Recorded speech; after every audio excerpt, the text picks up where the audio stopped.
Ce matin, on va parler un petit peu de justice, mais pas n'importe laquelle. On va parler de la justice de Dieu. En fait, le titre du message s'appelle « Le ministère de la justice ». Un titre accrocheur, hein? Mais juste avant de commencer, on va demander au Seigneur de nous conduire parce que c'est sa parole. Et c'est important que Christ puisse faire son travail par le moyen de sa parole dans chacun des cœurs. Seigneur Jésus, nous te demandons de nous visiter ce matin. Tu as des choses à nous dire. Ton esprit veut communiquer avec notre esprit. Il veut nous communiquer les pensées de Dieu afin que nous puissions, comme il a été dit dans la prophétie, à tous les jours marcher dans la droiture, à faire les choses qui te plaisent à tous les jours. Alors Seigneur, ce matin, s'il y a un obstacle dans nos cœurs, quel qu'il soit, nous te demandons de le briser, de le rompre, afin que notre âme, notre esprit soit complètement attentif au travail que tu veux faire dans nos cœurs. Alléluia. Nous nous soumettons à toi au nom de Jésus. Amen. Dans tous les pays du monde, l'administration de la justice, c'est quelque chose d'important. Okay? Chaque pays possède, à quelque part, son ministère de la justice parce qu'on veut, dans un pays, maintenir la loi et l'ordre. C'est important. Et ça, que le monde croit ou pas en Dieu, ils fonctionnent selon des règles de justice, peut-être différentes d'un pays à l'autre, mais toutes les règles de justice sont dictées par la morale et l'ordre naturel des choses.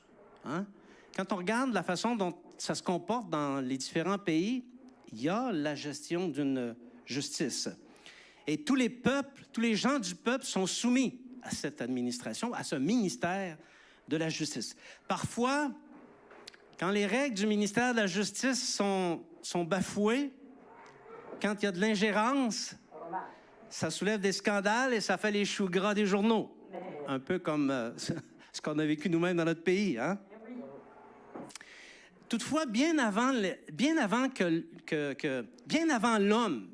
l'homme mette sur pied des dispositions pour administrer la justice, Dieu a dû faire l'administration de la justice pour cette création, l'homme qu'il avait fait. Parce que dès le départ, les hommes ont transgressé les lois que Dieu avait promulguées. Ils ont, par exemple, transgressé l'interdiction qui avait été placée de consommer l'arbre de la connaissance du bien et du mal dans le jardin.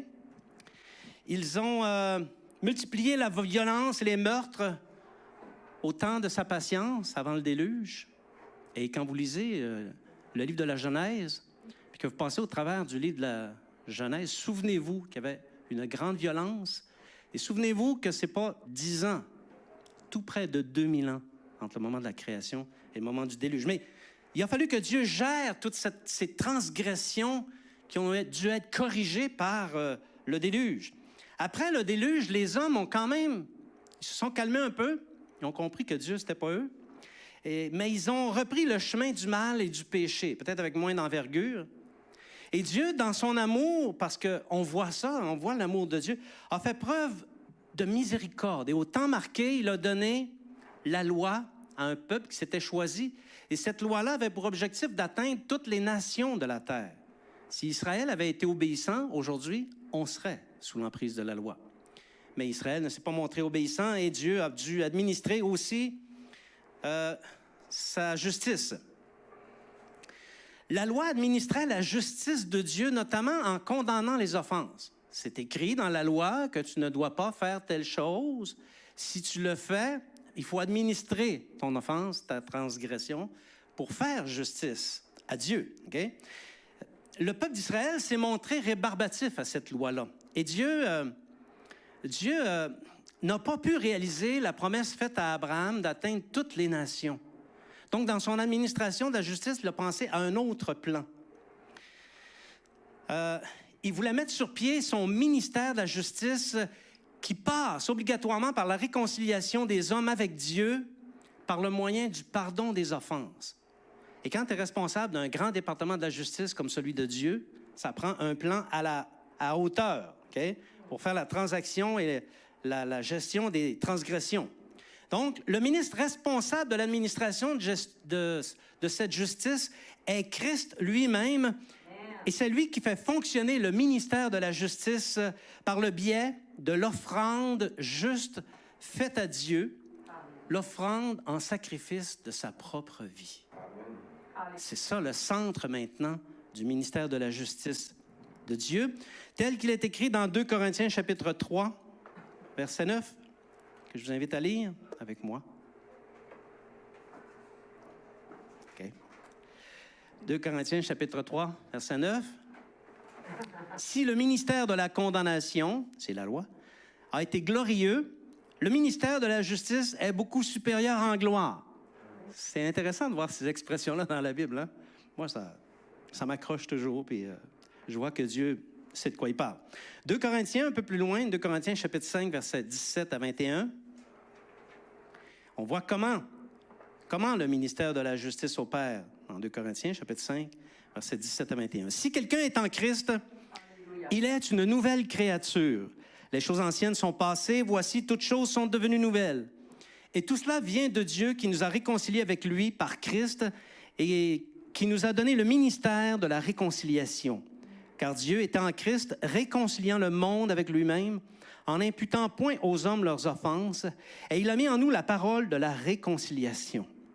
Nous faisons donc les fonctions d'ambassadeurs pour Christ, comme si Dieu exhortait par nous. Nous vous en supplions au nom de Christ, soyez réconciliés avec Dieu. Celui qui n'a point connu le péché, il l'a fait devenir péché pour nous, afin que nous devenions en lui justice de Dieu. Alléluia. Amen. C'est intéressant, mais ça soulève un certain nombre de questions que je vais élaborer ce matin. Quel est le sens à donner au ministère de la justice? Ça a un sens.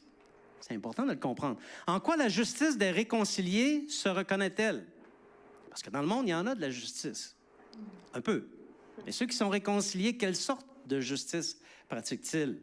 Et enfin, quelles sont les règles minimales de fonctionnement du ministère de la justice? C'est ça qu'on va regarder ce matin. Est-ce que vous êtes avec moi? Ça vous intéresse? Oui. Première chose, le sens du ministère de la justice. Cette partie du fonctionnement du ministère de la justice, c'est la plus facile parce que c'est celle qui nous est le plus connue. On l'a abordée souvent en prédication, dans les messages. Et on en parle même entre nous, on en parle souvent. Okay? Mais c'est quand même bon de se mettre en contexte. Tous les hommes, et c'est important de comprendre ça, parce que c'est comme ça qu'il fonctionne le département de la justice de notre Seigneur.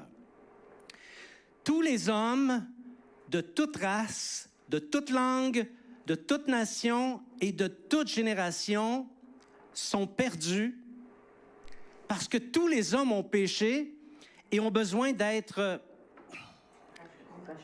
amenés en justice pour que ces transgressions soient administrées et gérées. Ils ont besoin d'être sauvés parce qu'ils ont tous péché. Il n'y a aucune génération, aucun homme, aucune femme si sainte a été sa conduite qui puisse échapper à cette loi universelle. Aucun homme, une autre chose à comprendre, aucun homme, quelle que soit la race, la langue, la nation ou la génération depuis la création, n'est en mesure de racheter son âme lui-même. Et personne n'est en mesure de racheter son âme non plus. Il ne peut pas racheter son âme et personne ne peut le faire pour lui non plus. OK?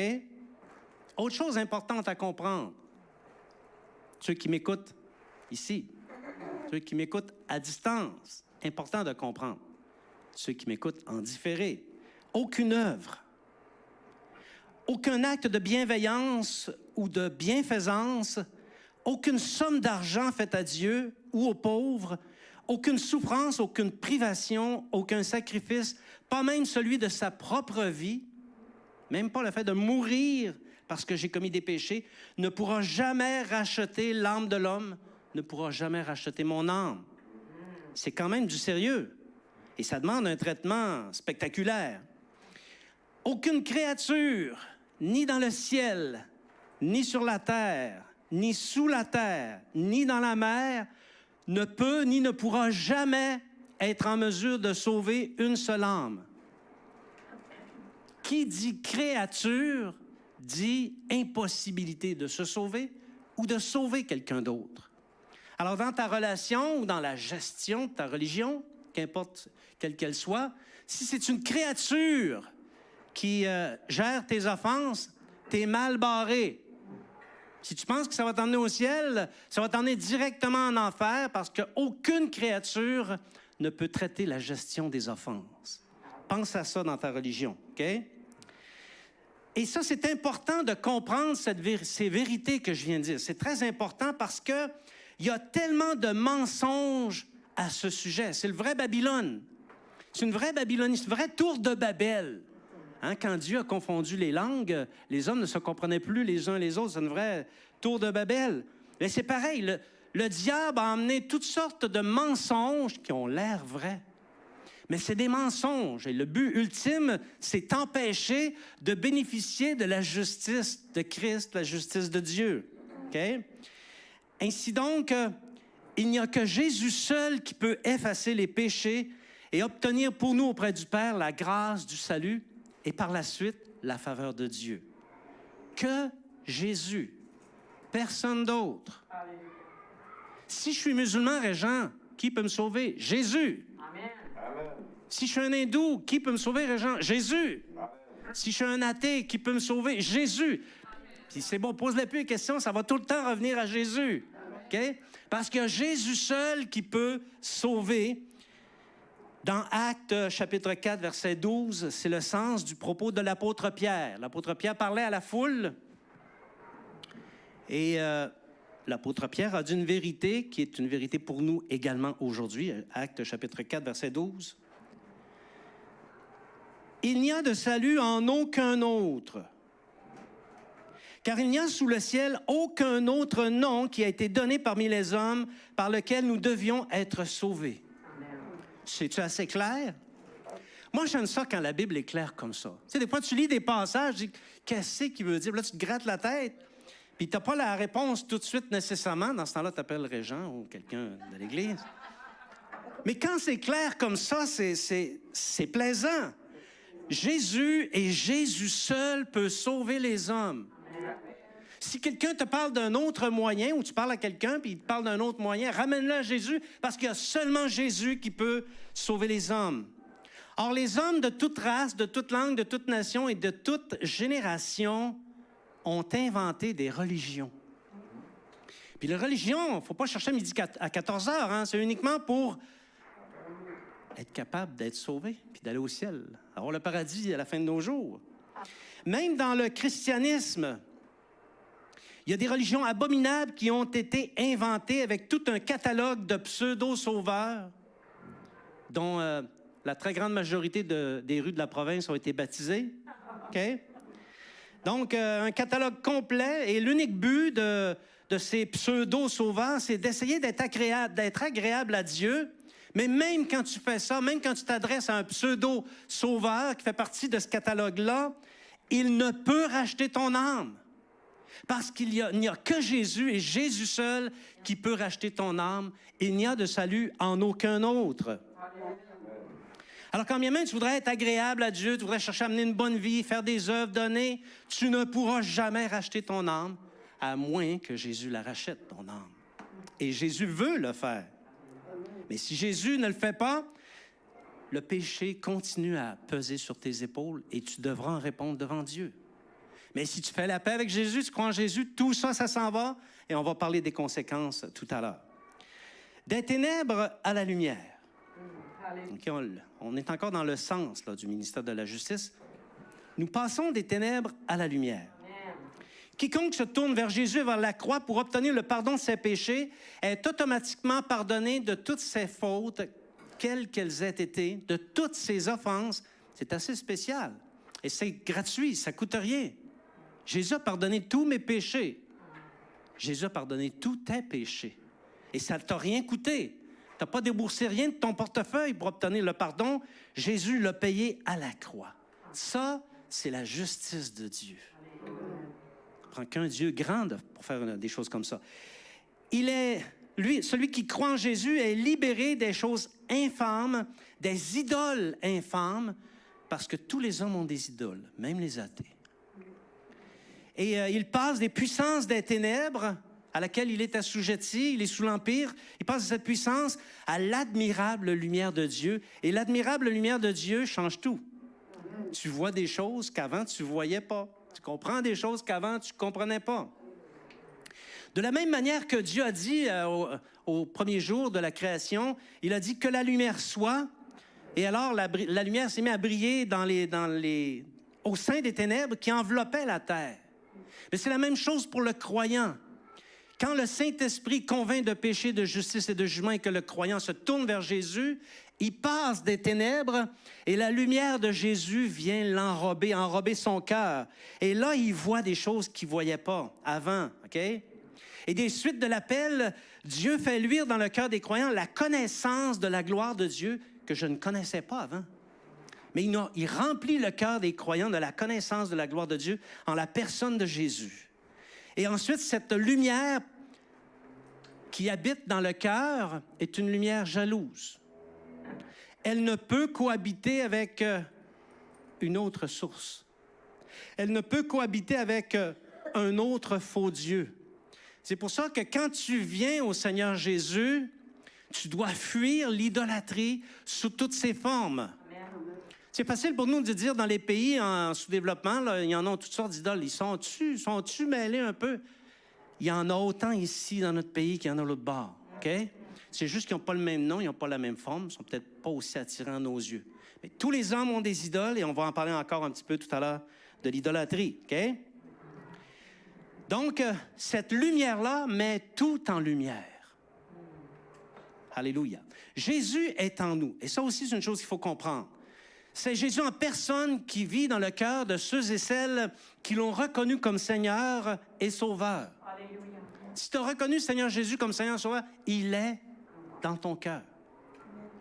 Cherche pas en bas, cherche pas en haut, il est en toi. Alléluia. Il faut être conscient que ce puissant Sauveur, c'est un trésor. C'est un trésor qui habite en nous et ce trésor habite un vase de terre. Il y a un théologien que j'ai lu qui disait, j'ai trouvé ça intéressant, qui disait que lorsque Jésus est venu sur la terre, il a donné son Saint-Esprit, et il disait que le Saint-Esprit a appris à cohabiter avec les hommes parce que ce n'était pas le cas avant. Le Saint-Esprit n'était pas donné largement, il était donné à quelques personnes choisies. Mais aujourd'hui, le Saint-Esprit est donné à tous et ça a pris un certain temps à nous apprivoiser parce que nous sommes un vase de terre enclin à la souillure. Donc, ce Saint-Esprit a dû l'apprendre. J'ai trouvé ça intéressant, OK? Donc, ce Jésus-là habite en nous, il habite dans une chair, et la chair fait ombrage. Elle fait ombrage à la gloire qui se manifeste en nous. Parce que les signes, les prodiges, on en voit, des signes, des prodiges, des miracles, des dons, sont tous le produit de la gloire de Christ et non de la chair. Ça ne vient pas de Régent. Ça ne vient pas de toi non plus. Ça vient de Christ, OK? Parce que la chair ne peut rien faire. Toutefois, elle a tendance à prendre la gloire de Christ quand il survient des choses glorieuses. On a tendance à penser que c'est nous. Il n'y a pas juste moi, vous autres aussi. On a tendance à penser que c'est nous qui l'avons fait. Non, ce n'est pas nous, c'est Christ. Nous sommes des vases de terre et c'est l'Esprit de Dieu qui fait le travail. Alléluia. Autre manière dont fonctionne le ministère de la justice, c'est que ceux qui croient ne perçoivent plus les choses de la même manière. L'action du Saint-Esprit conjuguée avec la nouvelle conscience, parce qu'on a une nouvelle conscience, on l'a lu tout à l'heure, les choses anciennes sont passées, voici toutes choses sont devenues nouvelles. Et ça nous donne une nouvelle conscience. Ça provoque un phénomène. Le croyant ne voit plus les choses comme il les voyait avant. À tout le moins, il ne devrait pas continuer à les voir comme il les voyait avant. Comme disciple, tu devrais voir les choses au travers des lunettes de Jésus par le Saint-Esprit. Arrête d'envisager les situations selon tes raisonnements, ta chair, ta logique. Tu fais fausse route. Envisage les choses avec les lunettes de Jésus. Mais pas seulement il faut considérer la vie de Jésus, la lumière, la gloire, mais aussi ses souffrances, parce que ça, c'est justice de Dieu. Sa mort et son agonie, ça devrait faire partie de nos équations, et ça devrait changer nos perceptions des situations. Maintenant que Christ est en toi, si tu cherches la gloire, le prestige, la réputation, l'argent ou les grosses maisons, Écoute-moi, tu fais fausse route. Ta perspective n'a pas été changée si c'est comme ça que tu envisages la vie. Parce que Christ n'a pas recherché ces choses. L'évangile de la prospérité que beaucoup connaissent, beaucoup ne connaissent pas. Si tu es un jeune chrétien, je pense que tu ne connais pas ça. Mais regarde un petit peu du côté des États-Unis, puis tu vas voir qu'il y en a quelqu'un qui font la promotion de cet évangile-là, hein, l'évangile de la prospérité, qui dit que maintenant que tu es sauvé, tu es devenu quelqu'un. Tu es le fils de Dieu, tu es le fils de roi. Donc, toutes les richesses du roi sont à toi, puis tu peux les demander, puis même mieux que ça, parce que tu es le fils de roi, tu peux te gâter. Tu dois te gâter parce que tu es un fils de roi, OK? Pendant ton séjour sur la terre. Mes frères, mes sœurs, ça, c'est un faux évangile. Est-ce que c'est assez clair? Oui. Je l'ai dit, OK?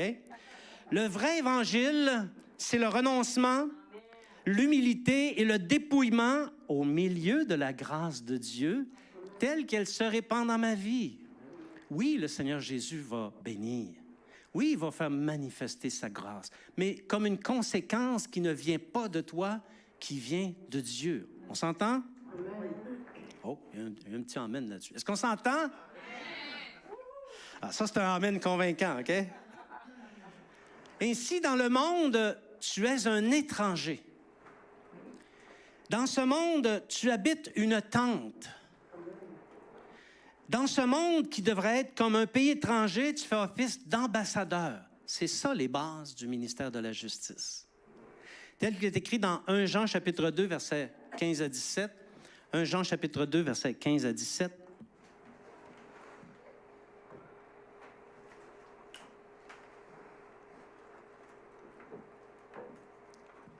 N'aimez point le monde ni les choses qui sont dans le monde.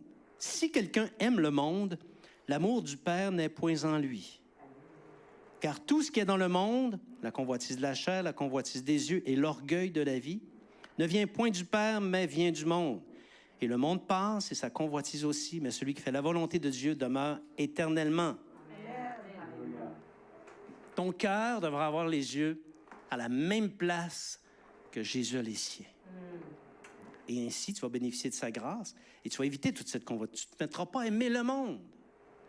Le croyant ne regarde pas à ce qui est visible, mais il regarde à l'invisible. Parce que ce sont elles, les choses invisibles, qui conditionnent l'environnement naturel du monde. Quand quelqu'un te fait du mal, ne va pas penser que c'est parce qu'il veut te faire du mal. Il ne sait pas ce qu'il fait. Il répond à des pulsions surnaturelles que quand tu viens au Seigneur Jésus, tu en prends conscience et là, tu comprends les véritables enjeux du combat. Puis tu ne vas pas être sauté d'en face, mais tu vas prier pour lui. Ça change les choses, OK? Ça change les choses autant au niveau des puissances des ténèbres, parce que tu les vois, que les puissances de la lumière. Parce qu'avant, tu ne les voyais pas, là, maintenant, tu les vois. Et tu comprends dans quel milieu tu es. Ainsi, quelles que soient les circonstances qui se présentent dans la vie du disciple, il est dans la joie. Il est dans la joie. Il est content, comme on a vu la semaine passée, parce qu'il n'est pas seul, il n'est plus seul. Il fait équipe avec quelqu'un, que c'est tout un quelqu'un. C'est le ministre responsable du ministère de la justice de Dieu. C'est le Seigneur Jésus-Christ avec lequel tu marches par la foi. Naturellement, ça demande de la foi. Je ne vais pas vous raconter d'histoire. Il faut le croire, OK? Donc, cette perspective lui fait désigner ardemment d'aller auprès du Père dans la cité céleste. Quand tu vois toutes ces choses-là, tu dis, qu'est-ce que je fais ici sur la terre? Je serais bien mieux auprès du Seigneur. Mais malheureusement, il faut continuer à vivre. Hein? Il faut marcher dans ses voies. Mais en attendant que ça arrive, en attendant qu'on se retrouve dans la belle présence du Seigneur, le disciple va s'efforcer d'être agréable au Seigneur et il va marcher dans la crainte du Seigneur. C'est ça, mes frères et mes sœurs, le sens du ministère de la justice. La façon dont il fonctionne. Les péchés sont effacés par le sang, un corps qui devient le temple de Dieu, qui habite en lui, et une perception des choses comme Dieu les perçoit. Tel est le ministère de la justice. C'est bon? Ça nous inspire confiance? Bon, maintenant qu'on a cette loi-là, puis qu'on fait partie du ministère de la justice, il faudrait peut-être regarder comment elle est, cette justice des disciples. Le disciple doit se dépouiller du vieil homme. Et parce qu'il est dépouillé du vieil homme, il accomplit des choses, différentes choses, tout au long de son pèlerinage sur la terre. Alléluia. Le disciple tient un discours. Il y a des choses qui sortent de sa bouche. Okay? Il démontre des attitudes. Et les attitudes sont la démonstration de ce qu'il y a dans le cœur. Et si Christ est dans le cœur, on devrait avoir des attitudes qui sont cohérentes avec les attitudes de Christ. N'est-ce pas? Donc, tout ce qu'il dit ou ce qu'il fait dans ses interrelations à la face du monde, dans ces occasions, il démontre la gloire de Christ qui habite en lui. Amen. Un peu comme un arbre qui est planté près d'un courant d'eau dont on a l'image dans le livre des psaumes, et on va pas le voir, mais la Bible dit qu'il est planté près d'un courant d'eau, ses racines s'étendent, il grandit beaucoup plus vite, il est beaucoup plus stable que celui qui n'est pas à côté d'un courant d'eau. Ses branches s'étendent, son feuillage se répand et il porte beaucoup de fruits, même au temps de sa vieillesse. Quand tu passes à côté d'un arbre comme ça, tu le vois. Même mieux, tu cherches à profiter de son ombrage. Okay? Il porte beaucoup de fruits. Il fait les volontés du Père et non les siennes parce qu'il tire son accroissement de la rivière, de la source d'eau près de laquelle il est planté. Okay? Et ça, cette source d'eau-là, on peut dire chez le croyant que c'est le Saint-Esprit. C'est le Saint-Esprit qui nous fait nous mouvoir dans le monde, dans notre famille, dans notre milieu, dans notre environnement. Et cette manière de vivre, elle n'est pas du monde. Amen. Tu devrais te faire dire une fois de temps en temps, tu n'es pas du monde. Tu devrais te le faire dire, OK? Parce que c'est une vérité. Ce que tu fais, ce que tu dis, tes attitudes témoignent du royaume de la justice que Dieu a semé dans ton cœur. Et c'est le royaume de la justice qui grandit à la face du monde. Et la face du monde le voit. Alléluia. Une justice selon Dieu. Jésus a dit, cherchez premièrement le royaume et la justice de Dieu. Quand tu as accepté le Seigneur Jésus, tu es dans son royaume. Maintenant, cherche sa justice. Alléluia. La justice selon Dieu recherche les manières de faire de Dieu. C'est logique, ça a de l'allure. Ça m'intéresse. Pendant le temps que dure ton voyage sur la terre. Et tu ne dois pas arrêter. Tu dois chaque jour chercher à reproduire dans ta vie, dans ton cœur, les manières de faire de Christ. Romains chapitre 6, versets 12 à 13. C'est un élément de la justice selon Dieu. Romains chapitre 6, versets 12 à 13. Que le péché ne règne donc point dans vos corps mortels. Et n'obéissez pas à ses convoitises. Ça ne dit pas qu'il ne te sollicitera plus. Il peut arriver qu'il te sollicite. Des fois, il peut être bien tannant. Il peut être vraiment sollicitant. Il peut être harcelant. Des fois même, il fait du harcèlement criminel, OK? Mais ne réponds pas à ces sollicitations. Ne livrez pas vos membres au péché comme des instruments d'iniquité, mais donnez-vous vous-même à Dieu comme étant vivant de mort que vous étiez et offrez à Dieu vos membres comme des instruments de justice. Amen. C'est beau? Amen. C'est clair comme de l'eau de roche que le chrétien, le disciple, mais aussi le juste. Un chrétien, c'est un juste. J'ai toujours cru ça, je le crois encore. Okay? C'est clair qu'il est mort au péché. Puis quand quelqu'un est mort au péché, ça paraît dans sa vie. Il se donne à Christ et il est, entre les mains du Maître, un instrument de justice, c'est-à-dire que Christ se sert de lui pour manifester sa justice au travers des hommes. Amen. C'est fort. OK? Par lui, Christ accomplit des actes de justice au quotidien. Son langage se réorganise. Examine ta nouvelle conversion, puis tu vois que ce que je dis là, c'est vrai. Pardon. Le langage se réorganise et il se met... Avant, il maudissait, il descendait à tous les saints du ciel, il nommait tous les noms de rues de la province. Puis après, il arrête. Amen. Il arrête de sacrer, puis ou s'il l'échappe, il va dire « Excusez, pardon Seigneur ». J'ai entendu ça lundi de la semaine passée, de la bouche de quelqu'un qui était tout récemment converti. J'ai trouvé ça beau. Mais ça me dit que le Saint-Esprit est en lui, puis que le Saint-Esprit lui parle. Donc, il va arrêter de s'en prendre à ses ennemis, il va plutôt chercher le bien, notamment en priant pour eux. Il va arrêter de voler s'il volait. Il va arrêter de jurer s'il jurait. Il va arrêter de mentir s'il mentait. Alléluia. Il y en a que c'est plus long que d'autres. Ça prend Les 3 grosses années de préparation de conversion, là, il y en a qui sont dedans longtemps, OK? T'entends des affaires, tu dis, oups, c'est pas tout à fait selon la vérité, ça, OK? Donc, au fur et à mesure où il avance, il se purifie. Il se sanctifie lui-même à la face de Christ, à la face du monde, et il devient vertueux. Mes frères et mes sœurs, vous devez être vertueux. Vous n'avez pas le choix. Pas virtuose, vertueux. Vous devez émaner la vertu de Christ. Le disciple comprend les 10 commandements et il les respecte.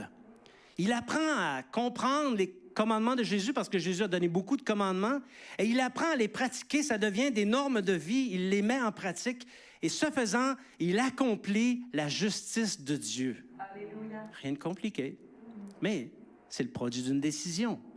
Et il produit d'une cohérence aussi.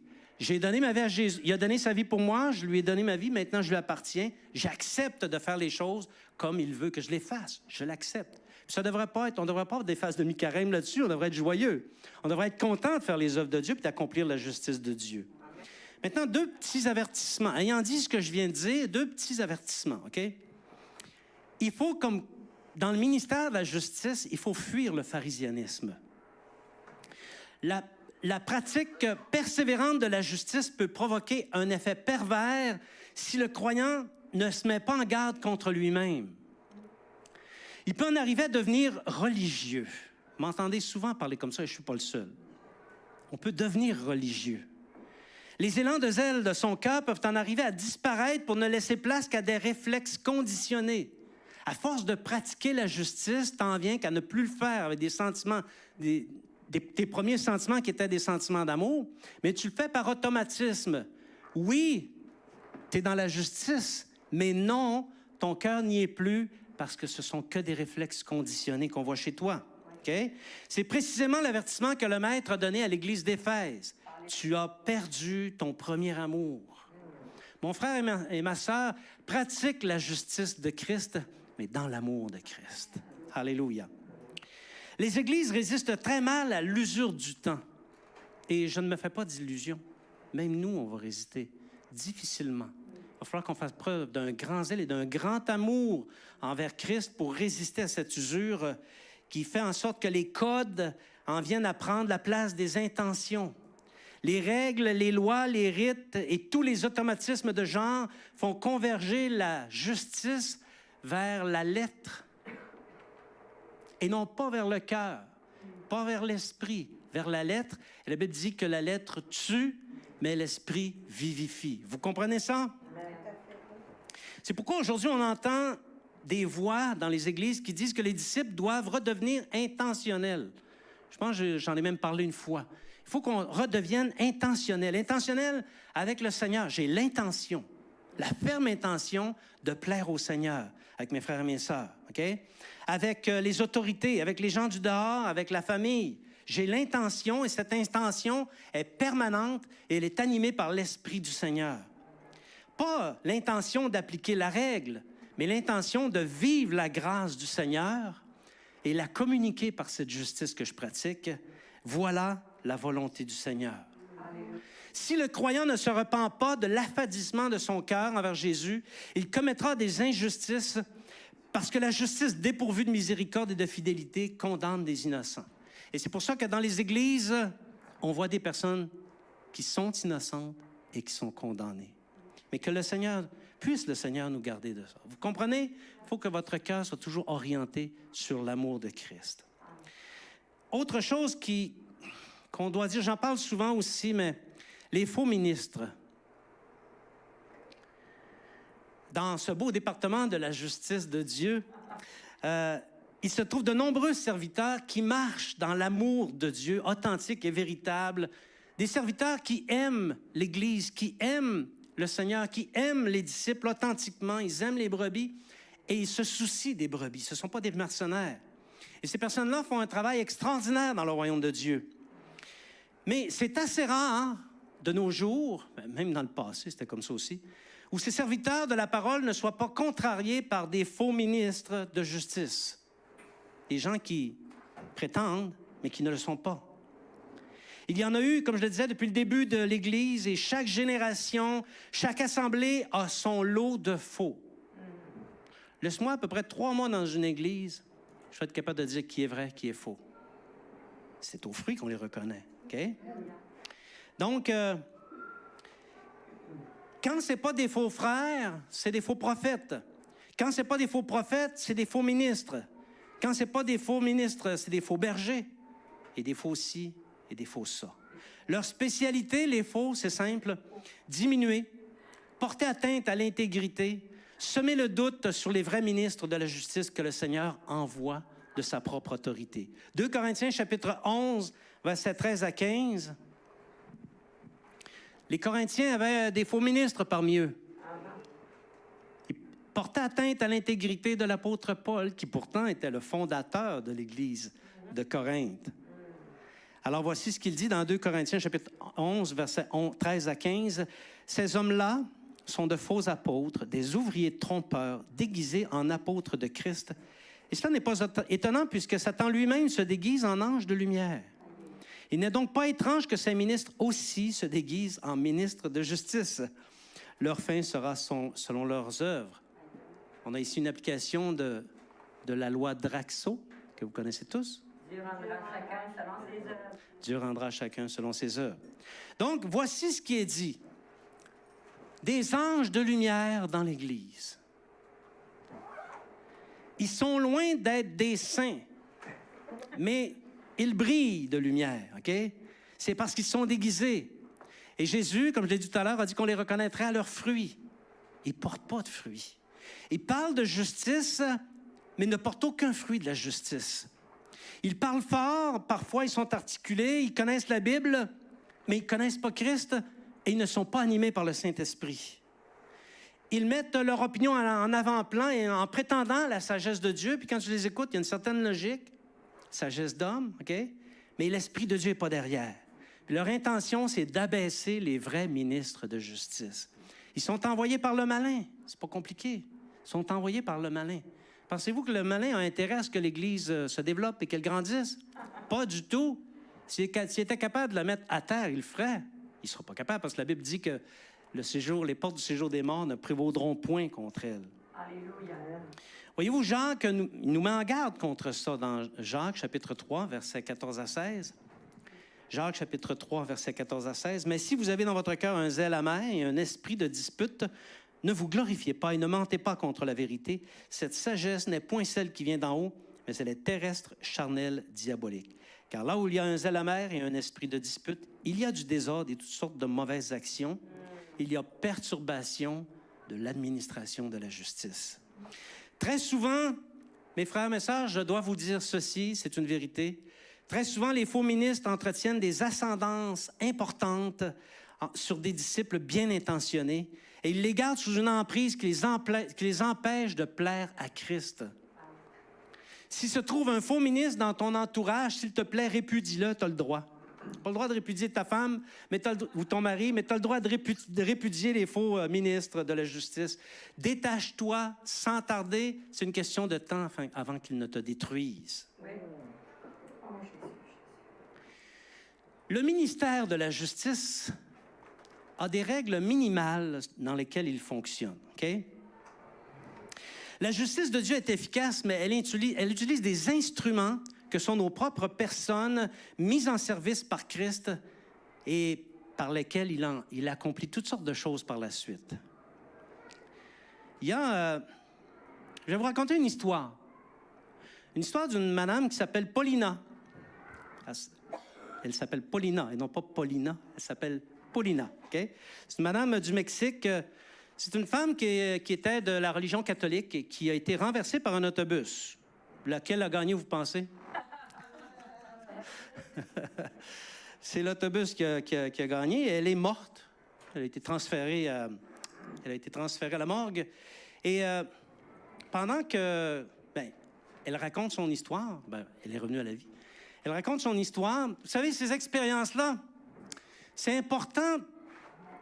C'est un petit peu comme les prophéties. Il faut discerner, retenir ce qui est bon, ce qui est en conformité avec la parole. Normalement, je n'utilise pas ces exemples-là, mais quand je vois qu'il y a un sens crédible, bibliquement parlant, bien, j'aime m'en inspirer, mais ce n'est pas une vérité absolue. Il faut faire attention, OK? Je vous le dis, il faut faire attention parce que il y en a qui, dans des expériences de mort imminente, ont vu le Sacré-Cœur de Jésus. OK? À l'évidence, là, c'est pas authentique. OK? Bon. Donc, cette femme-là, qui était une femme catholique, est morte et son esprit s'en allait en enfer. Et elle dit qu'elle a été saisie par la puissance de l'enfer qui a commencé à la brûler, la déchirer, bref, en tout cas, tout ça, là. Et d'une façon ou d'une autre, Christ est intervenu. C'est ce qu'elle raconte, OK? Christ est intervenu et Christ lui a dit, écoute, tu peux pas venir au ciel. Ta place, c'est l'enfer, parce que, notamment, tu n'as pas respecté les 10 commandements de Dieu. Bien, voyons donc, Seigneur Jésus, j'ai toujours respecté les 10 commandements de Dieu. Non, tu as adoré ma mère. Tu avais de l'idolâtrie dans ton cœur. Tu priais, tu adorais ma mère. Et la discussion continue. Le Seigneur lui fait le reproche de l'idolâtrie. Il lui fait le reproche aussi du pardon qu'elle n'a pas pardonné à sa belle-mère qui lui a fait beaucoup de mal. Beaucoup de mal. Sincèrement, j'aurais peut-être eu de la misère moi aussi. En ayant entendu l'histoire, là, peut-être j'aurais eu de la misère avec ma belle-mère moi aussi, OK? Mais sa belle-mère lui a fait beaucoup de mal. Sa belle-mère, on s'entend, c'est sa deuxième mère, parce que la première est décédée. Bon.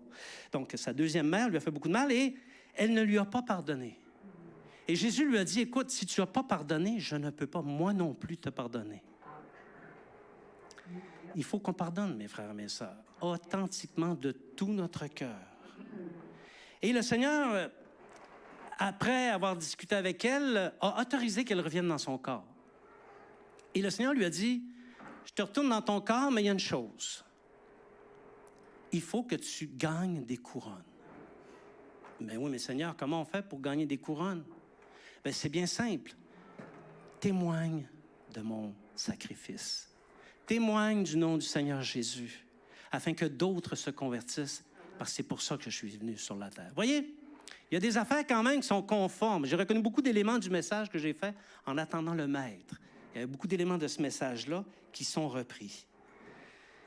Ce qui m'amène à vous parler, on a déjà parlé des 10 commandements, on a parlé du pardon, on a parlé de l'idolâtrie, mais je vais vous parler de témoigner du nom de Jésus parce que c'est une composante indissociable du ministère de la justice. La raison principale pour laquelle les églises peinent à se développer et à grandir, c'est parce que les chrétiens ne comprennent pas bien leur raison d'être. Ils ne comprennent pas bien la mission qui repose sur leur vie. Chaque chrétien doit se répliquer au travers de ceux qu'il conduit à la foi. Il faut, mes frères et mes sœurs, conduire des âmes à la foi. Or, les gens viennent à Jésus et ils se trouvent vraiment bénis. Tu regardes aller, puis vraiment, ils se trouvent bénis, puis ils le sont bénis. Et là, ils se mettent à occuper un espace dans l'Église. Ils se contentent fort bien de cet espace-là. Ils apprennent la Bible, ils la mettent en pratique en partie, puis après ça, ils se mettent à régner. Ils discutent la doctrine et souvent, ils vont se poser en maître parce qu'écoute, ils ont été sauvés, eux autres, là. J'ai été sauvé, moi, là. Puis je l'ai lu dans la Bible, là. Tu ne vas pas me contredire, là. Avant, là, je ne connaissais rien là-dedans, mais là, je connais ça, là. Là, je suis capable de te répondre, là. OK? Là, ils deviennent quelqu'un, puis ils pensent qu'ils sont appelés à ça, alors que ce n'est pas le cas du tout, du tout, du tout. Sitôt que tu es affermi dans la foi, tu dois témoigner du nom du Seigneur Jésus. Et là, ils s'installent dans l'Église, ces chrétiens-là. Je sais qu'il n'y en a pas ici, là, mais ailleurs, il y en a, OK? Ils vont s'installer, puis ils mettent en oubli, ils oublient que quelqu'un les a mis en contact avec l'Évangile. Quelqu'un les a mis en relation avec le Seigneur Jésus et la parole de réconciliation. Puis c'est à cause de ce contact-là, à cause de cette parole de réconciliation, que moi, j'ai pu obtenir le pardon. Donc, si tu oublies ça, tu ne te répliqueras pas. Et si c'est vrai qu'on a une couronne pour emmener quelqu'un à Christ, bien, tu n'en auras pas de couronne. Là, tu vois, ça va être tranquille de ce côté-là. Donc, on a lu tout à l'heure le passage qui dit « Il a mis en nous la parole de la réconciliation. Nous faisons donc les fonctions d'ambassadeurs pour Christ. Comme si Dieu exhortait par nous, nous vous supplions au nom de Christ, soyez réconciliés avec Dieu. Voyez-vous, nous avons le ministère de la réconciliation. Dans le ministère de la justice de Dieu, c'est à nous qu'il incombe de rendre témoignage afin que quelqu'un d'autre puisse bénéficier de la justice de Dieu. OK? Donc, on ne doit pas oublier, mes frères et mes sœurs, de rendre témoignage. C'est ça la volonté de Dieu. Vous savez, si Jésus le voulait, il pourrait apparaître au-dessus du Saguenay, au-dessus du pont de Chicoutimi, là, le pilier le plus haut, puis dire « C'est moi le Christ, repentez-vous ». Mais c'est pas comme ça qu'il a choisi de le faire. Il a choisi de le faire par le moyen de disciples, par le moyen de ses frères, de ses sœurs, dans lequel il a placé le ministère, dans le cadre du ministère de la réconciliation. Il ne faut pas oublier ça, mes frères et mes sœurs. On a ce ministère-là. Donc, la parole doit se propager. Elle doit faire son travail. La première Église, ça nous dit que chaque jour, Dieu... Oh Seigneur, fais ça pour nous, s'il te plaît. Chaque jour, le Seigneur ajoutait à l'Église ceux qui étaient sauvés. Nous, c'est chaque mois. Quand on est chanceux, c'est chaque semaine. Mais ce n'est pas les foules, OK? Donc, il faut propager le nom du Seigneur Jésus. Et la Bible parle de couronne de justice. Elle en parle. Elle parle de 3 couronnes. Couronne de gloire, couronne de justice et couronne de vie. Ces trois couronnes-là. Donc, certainement, on va se qualifier à des couronnes, mais soyons trouvés fidèles dans le ministère qui repose sur nous. OK? Si c'est vrai qu'on a une couronne quand on convertit quelqu'un, tant mieux. Si c'est pas vrai, tant mieux encore. La Bible me dit que ce ministère-là, il est à moi. Et c'est moi qui dois propager la justice de Christ. Moi, pas comme ministre de la parole, là, mais comme disciple. Et vous aussi, pas juste moi, vous aussi. Quand je dis moi, je pense à vous. On va le dire comme ça, OK? Donc, accepter la vertu de son sacrifice pour l'obtention du pardon des péchés et la conduite d'une vie nouvelle, une vie qui témoigne de la justice, qui est au service du ministère de la justice. Voilà quelles sont les bases de fonctionnement du ministère de la justice. C'est ce que, un peu, je suis rendu à ma conclusion ce matin. Je vais inviter les musiciens. Le Fils de Dieu, le Seigneur Jésus, c'est le grand ministre de la justice. Et il ne nous a pas sauvés, il ne nous a pas rachetés uniquement pour qu'on soit justifié et qu'on se complaise dans la justification. Oui, si tu as accepté le Seigneur Jésus, tu as été justifié. C'est pas moi qui va contester ça, OK? Toutefois, tout en conservant des hauts standards de sainteté, OK? Des standards de sainteté qui ne sont pas calqués sur le monde, mais qui sont calqués sur les commandements de Jésus. En observant justement ces commandements de ce grand ministre de la justice, tous les disciples sont conviés à être actifs, dynamiques dans le ministère de la justice. Christ s'attend à ce que nous respections le cadre de son ministère. Une conduite vertueuse, une obéissance vraie. Parce que là, il dit « j'obéis », mais tu regardes aller, c'est pas de l'obéissance, là. Une obéissance vraie, OK? Une vie dans l'esprit qui fait en sorte que chaque jour est une aventure. Si j'ai vécu hier d'une certaine façon, je ne sais pas comment ça va se passer demain, mais parce que je suis sous l'emprise du Saint-Esprit, je vais voir la gloire de Dieu. C'est comme ça une vie dans l'esprit. Loin, s'il vous plaît, de l'esprit de religion et des faux ministres, Christ veut que nous exercions son ministère, le ministère de la réconciliation. Faire des disciples partout sur la terre. Naturellement, je ne vais pas aller dans d'autres continents. Hein. Le Seigneur m'a suscité ici, toi aussi. Donc, c'est ici, dans notre pays, dans notre région, que Christ va se servir de nous pour exercer et opérer le ministère de la réconciliation. Partager la parole. Nous ne sommes pas redevables du résultat une fois que le partage a été fait. On n'est pas redevables. Christ ne nous demande pas de dire, quand tu lui parles du Seigneur, puis il doit se convertir. OK, là, tu comprends-tu? Il faut qu'il se convertisse. C'est pas ça qu'il nous dit. Il nous dit, partage la parole. Et lui, il va faire le travail ensuite par son Saint-Esprit. Il va conduire. Le résultat de la conversion, c'est Christ qui en est redevable. Ce n'est pas nous. Mais par contre, on est redevable de diffuser la parole. Et s'il vous plaît, diffusons cette parole afin qu'elle produise dans le cœur de ceux qui l'entendent un fruit. un dépôt qui va germer et qui va conduire à la conversion. Et c'est là que le grand ministre de la Justice fera son œuvre, va travailler avec ceux qui s'inscrivent dans cette dynamique et il va réconcilier ceux qui croient en lui suite à la parole de notre témoignage. Et là seulement, le Père sera glorifié. Amen.